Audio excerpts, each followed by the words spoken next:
Bonjour à tous, c'est Jessica Trocmé, Product Designer depuis 2010. Et aujourd'hui, je vais vous partager 9 astuces essentielles pour créer un bon portfolio sur Wix Studio. Plus particulièrement, les portfolios axés pour les UX UI designers. Mais avant ça, prenons un moment pour que je puisse vous expliquer ce qu'est Wix Studio.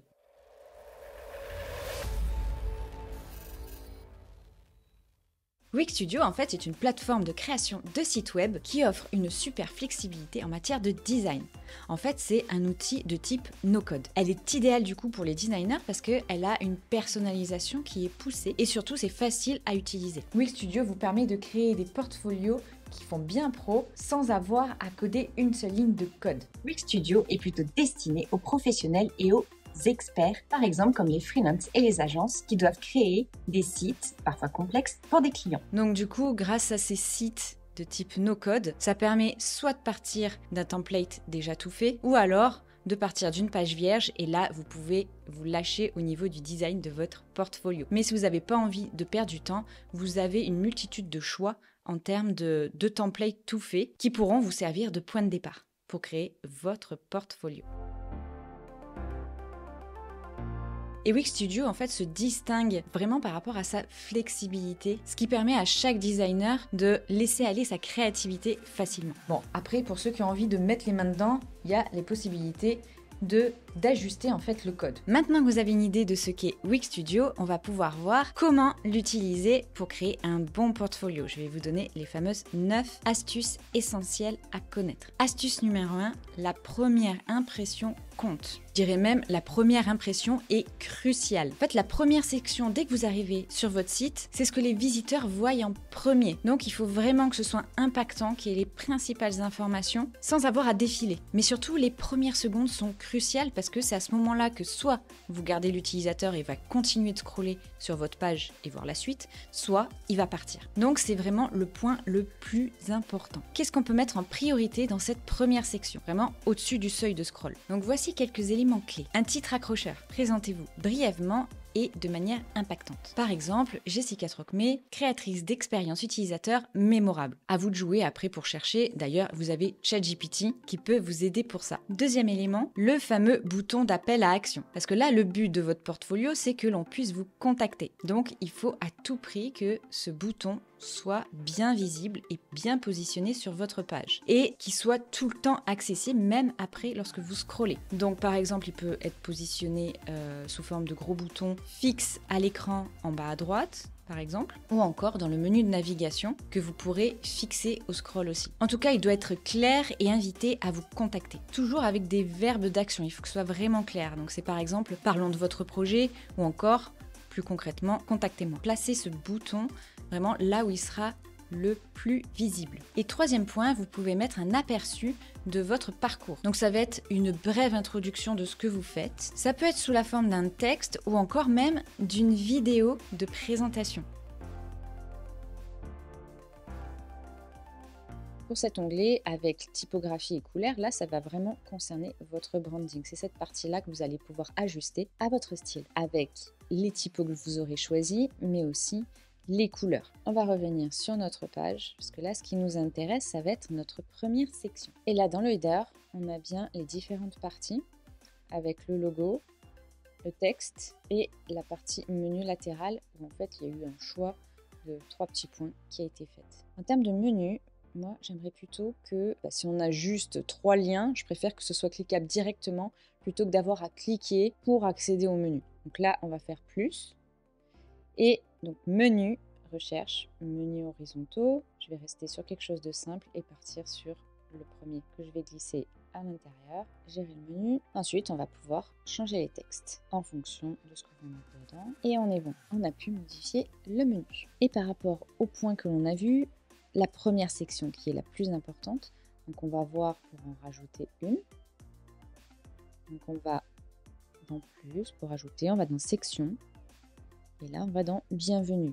Ça va être la partie, ce qu'on appelle aussi Hero. Et là, on peut sélectionner donc un template. Par exemple, on pourrait partir sur celle-ci. On va pouvoir changer les textes. Et puis là, mettre votre fameuse phrase d'accroche ou encore des mots-clés pour savoir au premier abord ce que vous faites. Donc, par exemple, pour mon cas, product designer. Et après, à vous de jouer pour compléter. Et un bouton ensuite pour amener au bloc à propos, s'ils veulent en savoir un peu plus sur votre parcours. Pour changer le texte du bouton, on clique dessus, on fait changer le texte, voir mon parcours et je vais ajuster la taille et le recentrer. On peut le recentrer à la main comme ça, ou alors dans la colonne de droite, ici, on peut le repositionner, aligné au centre horizontal. Ok, on voit bien dans cette première section tous les éléments, donc le texte d'accroche, plus des éléments pour en savoir plus sur vous, le contact, et surtout que la personne voit qu'il peut scroller. Astuce numéro 2, la simplicité avant tout. Un design épuré et une navigation intuitive sont essentiels. Comme je l'ai déjà dit, le premier contact est crucial. Wix Studio propose une multitude de templates où il y a vraiment un large choix. Prenez le temps de choisir celui qui correspond le mieux à votre style et qui mettra le plus en valeur vos projets. Vous pouvez partir d'un template vierge, vous créez le design complètement vous. Et si vous choisissez parmi l'un des différents templates, je vous conseille surtout de regarder comment sont agencés les éléments, les animations qui sont déjà présentes, parce que ce qui est important à savoir, c'est que vous allez pouvoir personnaliser après coup avec votre propre palette et vos propres fontes pour faire correspondre à votre branding. Vous pourrez également ajouter de nouvelles sections. Comme vous voyez, il y a un large choix de sections que l'on peut rajouter. Astuce numéro 3, la qualité avant la quantité. Il est tentant de tout montrer, mais attention, la qualité prime sur la quantité. Surtout sur la page d'accueil, sélectionnez vraiment vos produits phares et qui représentent au mieux votre expertise. Vous pouvez toujours rajouter un bouton « Voir tous les projets ». Si la personne a envie d'en voir plus, elle pourra aller sur la page vraiment dédiée avec l'ensemble de vos projets ou en tout cas une plus grosse partie. Alors, par rapport à la section de type projet, sur le template que j'ai choisi, ils ont choisi ce format-là avec donc un titre, un bouton pour pouvoir voir tous les projets et 4 projets en particulier mis en avant avec de gros visuels, tous en mode carré, qui sont en fait des liens vers les pages détails où ce sera des études de cas détaillées. Donc soit on modifie cette page, ce bloc-là, donc chaque média, on va rouvrir la colonne de droite, soit vous pouvez rajouter une section. Donc toujours pareil, pour pouvoir rajouter une section, c'est ici, avec le plus, bon, comme l'infobulle l'indique, ajouter une section, ou encore une fois, dans la colonne de gauche, ajouter un élément, section, projet, tout simplement. Et là, vous pouvez choisir le style qui vous convient. Comme on voit, c'était à peu près ce genre-là qu'ils ont choisi, mais qu'ils ont ajusté. Là, par exemple, on pourrait rajouter ce genre-là. Hop, on fait glisser et ça rajoute automatiquement cette nouvelle section de type projet. Ensuite, on n'a plus qu'à rentrer nos propres informations et nos propres visuels. Astuce numéro 4, détaillez vos études de cas. Chaque projet doit raconter une histoire. Intégrez des études de cas détaillées, expliquez votre processus de réflexion et les défis rencontrés. Vous allez pouvoir montrer toutes les étapes que vous avez pu effectuer, que ce soit une phase de recherche utilisateur, la phase de wireframe, la phase des maquettes, la phase de prototype. Alors, concernant les pages détails, on va voir déjà au niveau aperçu, ici, ce qui était prévu au niveau de ce template. Donc là, on descend vers le bloc projet, on clique sur un des projets, on arrive sur une des pages détails. Donc, titre, avec des informations, des visuels, qui sont soit en 100%, soit en mode 1/2, avec différents formats, avec des textes de description. Donc là, avec ce type de format, vous pouvez vraiment créer votre étude de cas détaillée. On peut passer d'une page à l'autre par ce biais-là. Donc en l'occurrence ici, d'un projet à l'autre. On va voir comment modifier une page. Donc là, vous vous trouvez sur votre page et vous allez pouvoir ajouter des éléments en haut, en bas, etc. par rapport à la grille qui est déjà présente. Vous pourrez modifier les textes ou encore ajouter des textes. Par exemple, si vous avez créé votre page d'accueil et que vous voulez rajouter des pages, vous avez donc dans la colonne de gauche l'onglet Pages. C'est à ce niveau-là que vous avez toutes les pages de votre site. Vous pouvez notamment en ajouter une ici, ajouter une nouvelle page. En tout cas, c'est à ce niveau-là que l'on trouve les pages de type projet. À partir de là, à vous de jouer pour faire votre étude de cas détaillée. Astuce numéro 5, le responsive design. Aujourd'hui, les gens naviguent sur différents appareils. Donc, le responsive design est hyper important.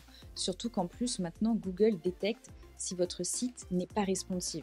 Donc c'est vraiment une obligation maintenant. Par rapport au responsive design, j'avais fait une vidéo à ce sujet. Je vous conseille vivement d'aller la voir. Avec Wix Studio, assurez-vous que votre portfolio s'adapte bien à tous les types d'écran, que ce soit du smartphone jusqu'à l'écran d'ordinateur. Astuce numéro 6, intégrer des témoignages. Et oui, les témoignages sont hyper importants, c'est ce qui va pouvoir montrer pourquoi on vous a fait confiance. C'est ce que l'on appelle une preuve sociale, donc c'est hyper important aussi. Alors maintenant, pour ajouter une section de type témoignage. Toujours colonne de gauche, plus section témoignage. Et là, vous choisissez le style que vous voulez. Donc simple, avec juste du texte, plusieurs visibles en même temps, avec des visuels. Il y a vraiment plusieurs styles différents. Toujours pareil, vous pouvez les personnaliser. Vous pouvez choisir le plus simple, celui-ci. Je fais glisser. Pour pouvoir modifier cette section, ça va se passer dans la colonne de droite. On rouvre l'inspecteur, vous avez la partie couleur, la partie pinceau. Vous allez pouvoir changer les couleurs. Par exemple, c'est en mode linéaire, je vais mettre en mode uni, en fond foncé, et je vais changer la couleur des textes. Donc, sélectionner les textes. Et pareil, dans la colonne de droite, on change la couleur des textes. Petite recommandation, on évite d'utiliser le noir 100% ou encore le blanc 100%. Et on va voir dans l'aperçu ce que ça donne. Là, on a bien notre section de type témoignage. En 7, faire des mises à jour régulières. Réviser votre portfolio régulièrement. Et avec Wix Studio, c'est facile en fait de l'utiliser. Donc au moins, vous savez que ça va être rapide. Vous allez pouvoir soit remplacer l'un de vos projets phares ou ajouter un de vos derniers projets. Astuce numéro 8, contact facile. Assurez-vous que les visiteurs puissent vous contacter facilement. Donc il y a vraiment les 3 points dont j'en avais énoncé déjà précédemment. Ça peut être un bouton d'appel à action qui est toujours fixe au même endroit sur l'écran, ou alors ça peut être dans le header, contactez-moi. Quel est le 3e endroit où on pense retrouver le contactez-nous? Ça peut être dans le footer. Donc la 3e solution, c'est aussi que ce soit dans le footer, directement avec le formulaire. Donc ça, avec Wix Studio, on peut rajouter un bloc de type contact et formulaire avec la possibilité de créer un nouveau formulaire ou alors partir d'un des modèles de type contact, ce sera plutôt au niveau du footer. Ou alors créer une page dédiée avec le formulaire de contact. Astuce numéro 9, montrez votre personnalité. Qu'est-ce qui vous démarque des autres? Donc posez-vous un moment, essayez de voir qu'est-ce qui vous démarque par rapport aux autres. Un point vraiment important qui fait que c'est vous qu'on va choisir. Donc expliquez tout le parcours que vous avez pu faire, toutes les compétences que vous avez et le truc qui vous différencie des autres. Donc pour ça, avec Wix Studio, vous pouvez rajouter un bloc de type à propos. Avant de conclure, je tiens à partager ce que j'ai particulièrement aimé du coup sur Wix Studio. Mais déjà, c'est la flexibilité et la liberté de design. Du coup, je trouve ça vraiment facile à utiliser. Autre point, c'est au niveau de la personnalisation. J'ai trouvé que c'était très simple aussi à utiliser. Je trouve que du coup, c'est un outil où ça nous permet de créer rapidement un portfolio qui fait pro, sans se prendre la tête, je trouve. Cependant, comme toutes les plateformes, il y a toujours des pistes d'amélioration. J'aimerais voir plus d'options avancées pour les designers pour qu'on puisse pousser encore plus loin en fait dans le détail au niveau du design. Ça, ce serait vraiment top. Sans pour autant coder en fait, parce que pour pouvoir aller plus loin, du coup, il faut mettre les mains dedans et utiliser le code en fait. Donc si tu as des connaissances techniques, c'est nickel. Mais du coup, ce serait bien de pousser un petit peu plus la partie no-code. De plus, bien que la bibliothèque de templates soit quand même fournie, j'aurais bien voulu trouver un peu plus de